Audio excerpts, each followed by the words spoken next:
2025 June മാസം 12 ഒരു ദുഃഖകരമായ ദിവസമായിരുന്നു അത്.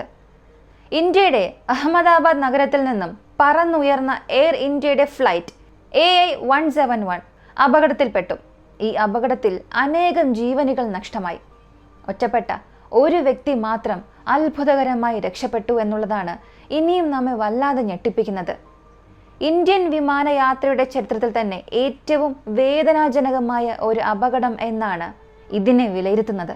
അങ്ങനെയാണെങ്കിൽ ഈ വീഡിയോയിലൂടെ എന്താണ് സംഭവിച്ചത്, എങ്ങനെ അപകടം നടന്നു, പൈലറ്റ് കൂടാതെ വിമാനത്തിലുണ്ടായിരുന്ന പ്രശ്നങ്ങൾ എന്തെല്ലാം, രക്ഷാപ്രവർത്തനം എല്ലാം ഈ വീഡിയോയിലൂടെ വിശദമായി അറിയാം. ദയവായി ഈ വീഡിയോ മുഴുവനായും കാണുക. കാരണം ഈ സംഭവത്തിൽ നിന്നും നമ്മൾ പഠിക്കേണ്ടത് വളരെ വലുതാണ്. ചാനലിൽ പുതിയവരാണെങ്കിൽ സബ്സ്ക്രൈബ് ചെയ്ത് ബെല്ലൈക്കൺ അമർത്തുക. പുതിയ വിവരങ്ങൾ നിങ്ങൾക്ക് നേരിട്ട് തന്നെ ലഭിക്കും.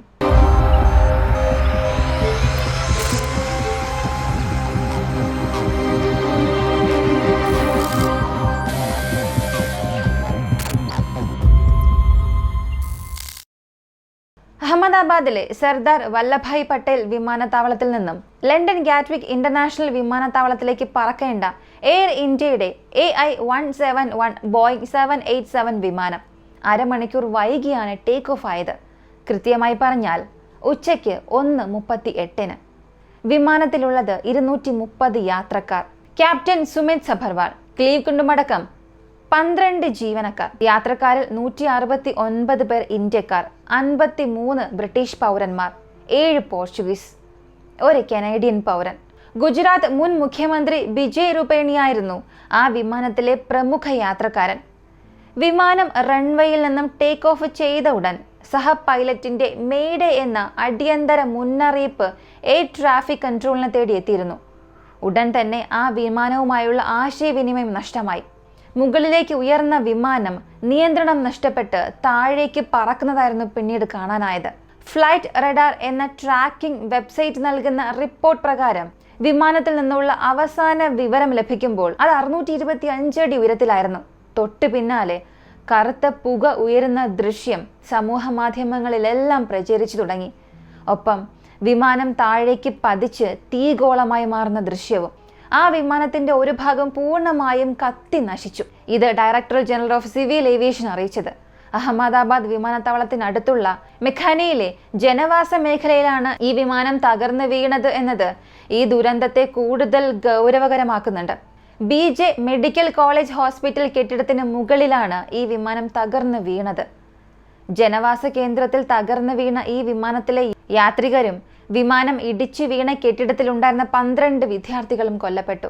മരിച്ചവരിൽ ഈ ഗുജറാത്ത് മുൻ മുഖ്യമന്ത്രി വിജയ് രൂപാണിയും മലയാളി രഞ്ജിത ഗോപകുമാറുമുണ്ട്. ഇനി രാജ്യം ജൂൺ 12 എന്ന ദിവസം ചരിത്രത്തിൽ ഇനി രേഖപ്പെടുത്തുക എയർ ഇന്ത്യയുടെ ദീർഘദൂര വിമാന അപകടത്തിന്റെ പേരിലായിരിക്കും.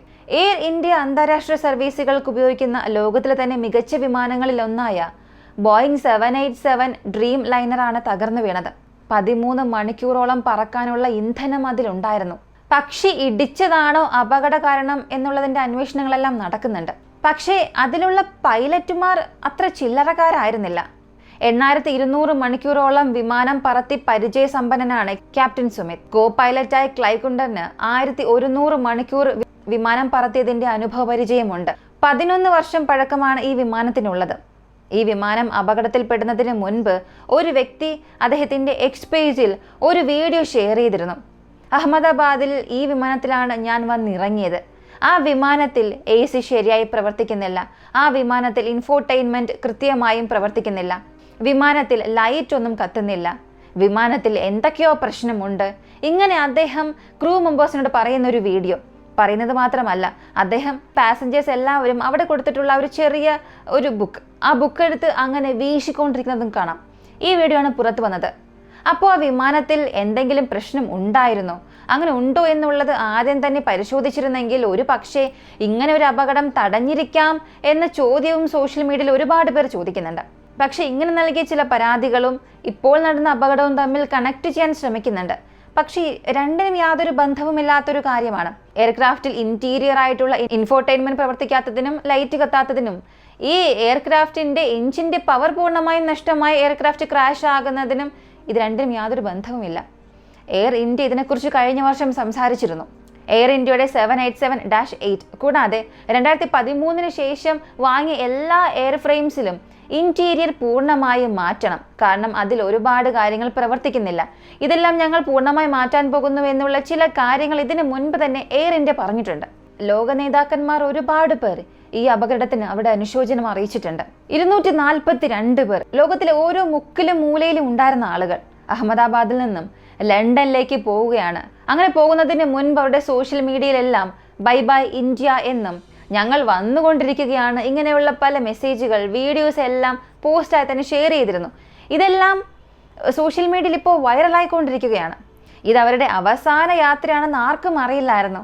എന്നാൽ ഈ ഫ്ലൈറ്റ് ക്രാഷ് ആകുന്നതിന് മുൻപ് ഒരു വ്യക്തി അവിടെ നിന്നും ഒരു വീഡിയോ എടുത്തു. ആ ക്രാഷായി അടുത്ത സെക്കൻഡ് ഒരു വലിയ തീ വരുന്നു എന്നുള്ളതാണ് നമുക്ക് അടുത്ത് കാണാൻ കഴിഞ്ഞത്. ഇതിൻ്റെ ചില വീഡിയോസ് നമ്മുടെ വാട്സപ്പ് ചാനലിലും ഒഫീഷ്യൽ ടെലഗ്രാം പേജിലുമൊക്കെ കൊടുത്തിട്ടുണ്ടായിരുന്നു. നിങ്ങളിൽ പലരും അത് കണ്ടിട്ടുണ്ടാകും. വീണ്ടും ചില വീഡിയോസൊക്കെ പുറത്തു വന്നിരുന്നു. അതായത് ഈ റെസ്ക്യൂ നടക്കുന്ന സമയത്ത് അവിടെ ആ മരിച്ച വ്യക്തികളെ, ജീവനറ്റ ശവശരീരങ്ങൾ പുറത്തേക്ക് എടുക്കുമ്പോഴുള്ള ആ വീഡിയോ, ദയവ് ചെയ്ത് ആ വീഡിയോ ആരും തന്നെ കാണരുത്. അത്രയേറെ വേദനാജനകമാണ്. പിന്നീട് ആ സംഭവത്തിൽ നിന്നും നമുക്ക് പുറത്തേക്ക് വരാനേ സാധിക്കില്ല. ശരി, ബോയിങ് 787 ഡ്രീം ലൈനർ. ഈ ബോയിങ്ങിനെ കുറിച്ച് നിങ്ങൾക്ക് ഏറെക്കുറെ അറിയാമായിരിക്കും. ബോയിങ്ങിനെ സംബന്ധിച്ച് ഒരുപാട് സ്ഥലങ്ങളിൽ അതിന് നെഗറ്റീവ് മാർക്കാണ്. ധാരാളം ക്രാഷ് ആയിക്കോട്ടെ, മിസ്സിംഗ് പാർട്സ് അല്ലെങ്കിൽ ശരിയായി പ്രവർത്തിക്കുന്നില്ല, ലോക്കൽ പാർട്സിന് പകരം ഇവർ തന്നെ 3D പ്രിന്റഡ് പാർട്സ് നിർമ്മിക്കുക, ഇതിലുള്ള വിസിൽ ബ്ലോഗേഴ്സ് പെട്ടെന്ന് അപ്രത്യക്ഷരാകും. അതായത് ഈ ബോയിങ് കമ്പനി പ്രധാനമായും ഡ്രീം ലൈനറിൽ ഒരുപാട് പ്രശ്നങ്ങളുണ്ട്, മാനേജ്മെന്റ് ശരിയല്ല, അതിൻ്റെ എഞ്ചിനീയറിംഗ് ശരിയല്ല എന്നൊക്കെ പറയുന്നവർ പെട്ടെന്ന് തന്നെ മരിക്കും. അതിന് നല്ലൊരു ഉദാഹരണം ജോൺ ബാർണറ്റ്, ജോഷുവ ഡീൻ പോലുള്ള വ്യക്തികൾ. ഇവരെല്ലാവരും ബോയിങ് കമ്പനിയിലെ പ്രശ്നങ്ങൾ പുറത്തു പറഞ്ഞു. ഇങ്ങനെ കുറേ പ്രശ്നങ്ങളുണ്ട്, ഞങ്ങളത് കണ്ടുപിടിച്ചു, മാനേജ്മെന്റിനോട് ഞങ്ങൾ പറഞ്ഞു, അത് ശരിയായി അതൊന്നും ചെയ്യുന്നില്ല. ഇങ്ങനെ ജനങ്ങൾക്ക് മുൻപിൽ വന്ന് തന്നെ സംസാരിച്ചു. എന്നാൽ അങ്ങനെ സംസാരിച്ച അടുത്ത ഒരാഴ്ചയിൽ, അടുത്ത ഒരു മാസത്തിൽ തന്നെ കൊല്ലപ്പെട്ടിട്ടുണ്ട്, മരിച്ചുപോയി. സമാനമായ തെറ്റുകൾ അവിടെ സംഭവിക്കുന്നുവെന്ന് ചൂണ്ടിക്കാണിച്ചവർ പലരും മിസ്സിംഗ് ആയിട്ടുണ്ട്. അങ്ങനെ യഥാർത്ഥത്തിൽ ഇതൊരു ബോയിങ് കമ്പനിയുടെ വലിയൊരു പ്രശ്നമാണോ എന്ന് ചോദിച്ചാൽ അതെ, പ്രശ്നമാണ്. ബോയിങ് കമ്പനിയുടെ മറ്റ് വിമാനങ്ങൾ കുറച്ചു കാലമായി അപകടത്തിൽ പെട്ടിട്ടുണ്ട്. പക്ഷേ ഈ ബോയിങ് 787 എന്ന ഈ സീരീസിലുള്ള വിമാനങ്ങളുടെ അപകടം എന്നത് ഇതാദ്യമായാണ്. എയർ ഇന്ത്യക്ക് ഇത് വലിയൊരു പ്രശ്നമാണോ എന്ന് ചോദിച്ചാൽ തീർച്ചയായും വലിയ പ്രശ്നം തന്നെയാണ്. സാധാരണ ഈ എയർ ഇന്ത്യ ടാറ്റ ഗ്രൂപ്പിന് നൽകി. ടാറ്റ ഗ്രൂപ്പ് എയർ ഇന്ത്യയെ അടുത്തൊരു തലത്തിലേക്ക് കൊണ്ടുപോകുമെന്നൊക്കെ പ്രതീക്ഷിച്ച സമയത്ത് ഈ എയർ ഇന്ത്യയിൽ നിരവധി പ്രശ്നങ്ങളുള്ളത് ഇടയ്ക്കിടെ നമ്മെ കൊണ്ട് സോഷ്യൽ മീഡിയയിലൂടെ കാണാനും കഴിയുന്നുണ്ട്. ഇത് എലി വന്നു, പൈലറ്റുകൾ ഇതുവരെ വന്നില്ല, അതുപോലെ ക്രൂ മെമ്പേഴ്സിനും പൈലറ്റിനും ഇടയിൽ ഒരുപാട് പ്രശ്നങ്ങൾ, വഴക്ക്, ഇതുപോലെ പല വാർത്തകൾ എയർ ഇന്ത്യ എന്ന കമ്പനി അടിസ്ഥാനമാക്കി വരുന്നുണ്ട്. ഇപ്പോഴും കൂടുതൽ പൈലറ്റ് എയർ ഇന്ത്യയിലേക്ക് വന്നിട്ടില്ല എന്നുള്ള ആരോപണങ്ങളും ഉയരുന്നുണ്ട്. അതിൻ്റെ കൂടെ തന്നെ ഗുണനിലവാരം ഇല്ലാത്ത അല്ലെങ്കിൽ ഗുണനിലവാരം പരിശോധിക്കാത്ത പല വിമാനങ്ങൾ എയർ ഇന്ത്യ സർവീസ് നടത്തുന്നുണ്ട്, ഇങ്ങനെയുള്ള കാര്യവും പുറത്തു വരുന്നുണ്ട്.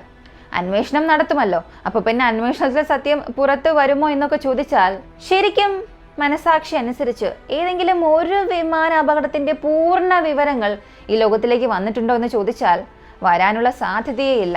അത് എത്ര വലിയ വിമാന അപകടമായിരുന്നാലും ശരി. ഉക്രൈനിൽ ഒരു വിമാനം റഷ്യ പൂർണ്ണമായും തകർത്തു എന്നുള്ള വാർത്ത ഒരുപാട് പേർ പറഞ്ഞപ്പോൾ പോലും അതിൻ്റെ യഥാർത്ഥ റിപ്പോർട്ട് പുറത്തു വരാൻ തന്നെ 7-8 വർഷം എടുത്തു. അതുപോലെ തന്നെ ഒരു വിമാന അപകടത്തിൻ്റെ കാരണങ്ങൾ ബ്ലാക്ക് ബോക്സ് ഉപയോഗിച്ച് കണ്ടെത്തി പുറത്തേക്ക് കൊണ്ടുവരാൻ തന്നെ കുറഞ്ഞത് 2 വർഷം എടുക്കുമെന്നും പറയുന്നു. ഇങ്ങനെയുള്ള സമയങ്ങളിൽ നമുക്ക് എങ്ങനെയാണ് ഒരു വിമാന അപകടത്തെ വളരെ സാധാരണ രീതിയിൽ കടന്നു പോകാൻ സാധിക്കുക? നമ്മൾ എല്ലാവരും നൽകുന്ന പണത്തിന് വളരെ എളുപ്പത്തിൽ ഒരിടത്തു നിന്നും മറ്റൊരിടത്തേക്ക് പോകാമെന്ന് വിശ്വസിച്ചാണ് വിമാനയാത്രകൾ നടത്തുന്നത്.